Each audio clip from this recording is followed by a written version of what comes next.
വെള്ളത്തിൽ പോവുക ഞാൻ എവിടേക്ക് പോകണ എനിക്ക് ഓർമ്മയില്ല. ഞാൻ നീന്തി വന്നു പിടിച്ച് കയറാൻ. അങ്ങനെ കയറി ഇങ്ങനെ പോയപ്പോൾ അവിടെ ആന മൂന്നെണ്ണം ഉണ്ട്. അതിലൊരു കവുങ്ങിന്റെ മരം ഉണ്ടായി. ആ മരത്തിനെ കെട്ടിപ്പിടിച്ചിട്ട് ഞാൻ ഈ ആനന്റെ മുഖത്ത് നോക്കിയിട്ട് പറഞ്ഞു, ഒരു കൊമ്പനാണ്. ആന ഇങ്ങനെ എന്നെ നോക്കി ഇങ്ങനെ ഉണ്ടാവും ചെവിയാട്ടി നിൽക്കുന്നുണ്ട്. അപ്പൊ ഞാൻ പറഞ്ഞ്, ഞങ്ങൾ വലിയ ദുരിതത്തിൽ നിന്നാണ് രക്ഷപ്പെട്ട് വരുന്നത്. നിനക്ക് നല്ല മനസ്സുണ്ടെങ്കിൽ ആരെങ്കിലും വന്ന് ഞങ്ങളെ രക്ഷിക്കട്ടെ, എന്നെ ഒന്നും ചെയ്യരുത് എന്ന് എൻ്റെ കുട്ടിനെയും പറഞ്ഞത്.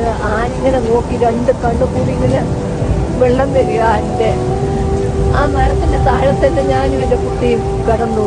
മഴ, പെരും മഴ. രാത്രി 1:30 സംഭവിച്ചിട്ട് 6 മണി വരെ രാവിലെ ആ മരത്തിന്റെ താഴെ ഞങ്ങൾ കിടന്നു. ഞങ്ങൾ അടുത്തുനിന്ന് മാറിയിട്ടില്ല. ആന അവിടെ തന്നെ നിൽക്കുക. ഒരു